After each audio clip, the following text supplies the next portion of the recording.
fixing the All-Star Game, finding a way to revive the Midsummer Classic, January 15, 2025. The sights and sounds of baseball on a summer's night is universal for most people. Whether young or old, urban or rural, we've all grabbed a hot dog and a beer to watch some of the best take the field. This is no more true than one night in the heart of the summer. It marks the unofficial midway mark to the season. The All-Star Game brings together all corners of its respective league for a special night showcasing the best talent they have to offer. It's truly an event that should be second only to a league's championship series. This is as true for the major leagues as it is for the independent leagues. Alas, this is no longer the case. The game has become, for most leagues, a midweek drag that struggles to draw more than 1,000 fans. For some leagues, they simply eliminated the game as a whole, and opted to just continue the season as though nothing notable occurred. I think that's a shame. Even more than that, I believe it is one of the biggest missed opportunities in Indy ball today. That's why today I'm going to lay out the plan for restoring the mid-season classic to its former glory and make it the marquee event that Indy ball deserves. Before I get into the thick of the restoration plan, there's a little bit of background information to cover.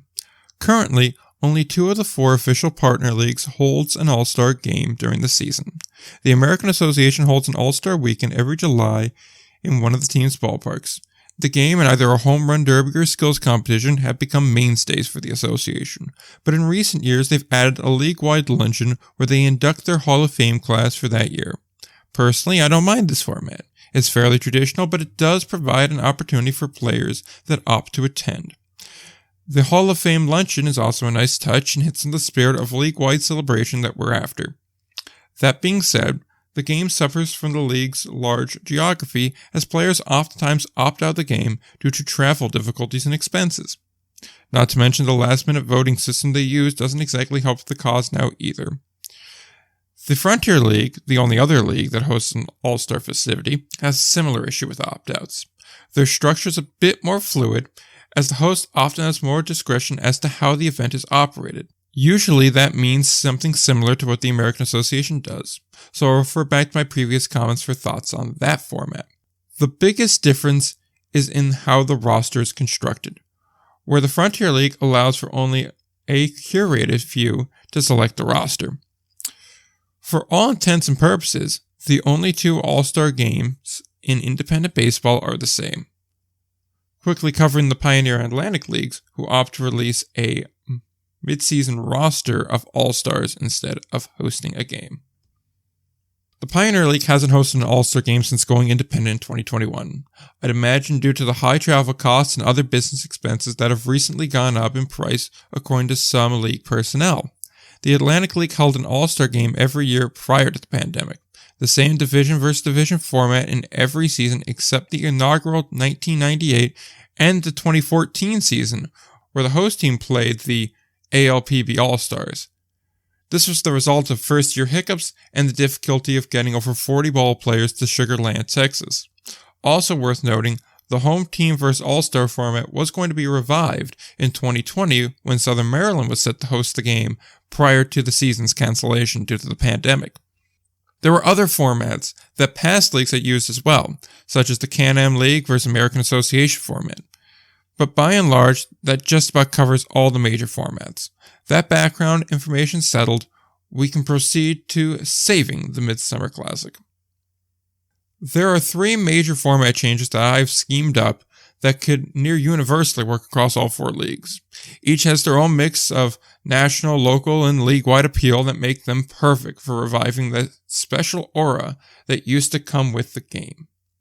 The first idea is admittedly one that longtime followers of mine will immediately know without needing to be told.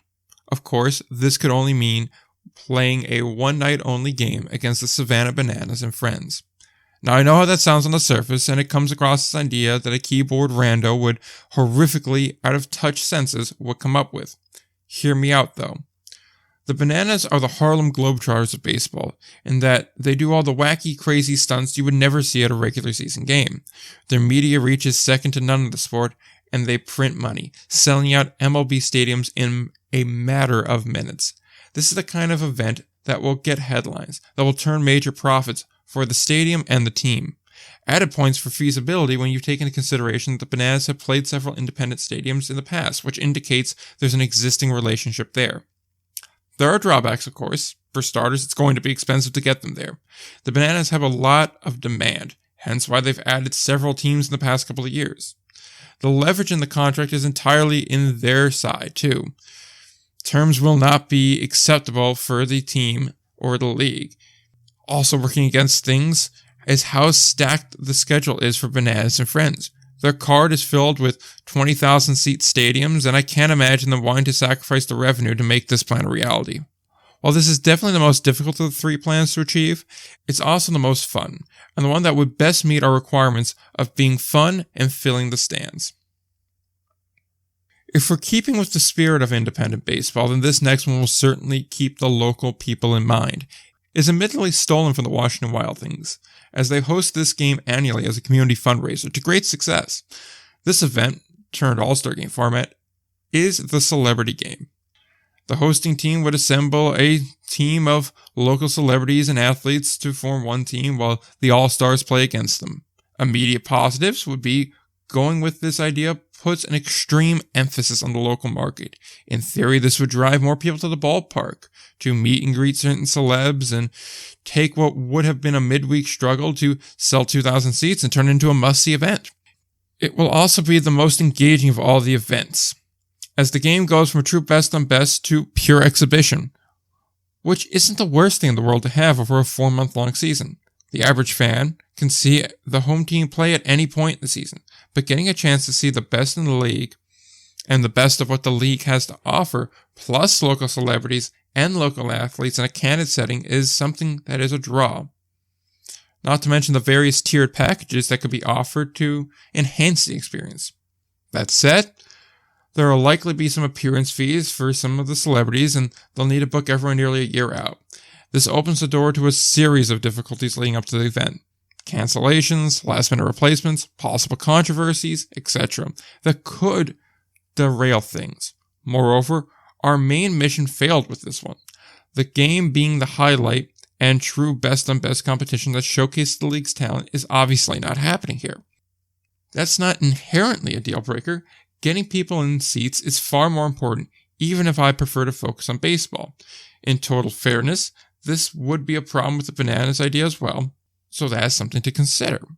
In short, this idea is more feasible than the Bananas idea, and it focuses on the community that it's being held in, while bringing in people to the stands in a lighthearted manner. There's one idea that I have left, and I'll openly admit that this is far from an original idea. It was a very popular format in the big three North American sports leagues during the late 2000s, early 2010s. I'm talking about the fantasy draft format.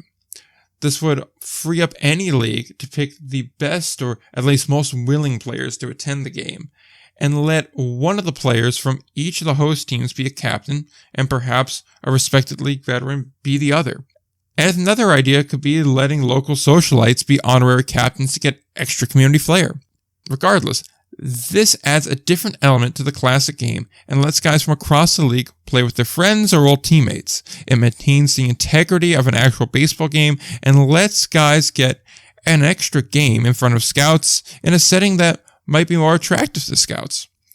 The drawbacks here aren't really that bad either. Sure, this idea is a bit tired and feels like a bit of a retread from larger leagues, but that doesn't diminish the potential upside. And if we're being honest here, nobody cares about retreads if they work. Likewise, it's a bit more complex than the others, as you will need to get everything organized in advance, and a large part of the appeal, picking teams and the like, would happen prior to the game when there's less attention on what's happening at the field. That certainly puts a damper on things and could be confusing for people arriving late, or that get to their seat mid-inning. This is still an idea that's worth exploring for a lot of leagues. It's difficult enough to give your creative team some real possibilities to create different and memorable experiences while retaining that familiar sense that everyone loves. This idea gives them that opportunity. I structured this piece and the ideas in it from the best to worst ideas. Now that is strictly based on which ideas I'd like to see the most and which ideas I believe would be the largest success. None of which has a thing to do with the actual feasibility. In fact, I go as far to say as they're unintentionally ranked least feasible to most. Which is why I tell any league executive that might stumble across this piece now or in the future to simply try new things. I understand that there are very real interleague politics that exist across baseball, where every owner has their own set of priorities and that they exist on a plane of comfortability. However, the All-Star Game should be a tent where your coalition meets to plan for the rest of the year and discuss what hasn't worked thus far. It should be what draws out the prospective sponsors and employees that can level up your brand and the brands that make up the league. Most of all, it should be the one event fans from across the league travel to annually, like a pilgrimage to Mecca. It is far from that now. It lay in ruins, and business and sporting potential leak into the gutter. Change is good. Change can save it. Any idea that is new is worth discussing. And an idea that sticks around through the discussion is worth materializing in some manner. It can be something conservative like a fantasy draft or something more bold like banana ball.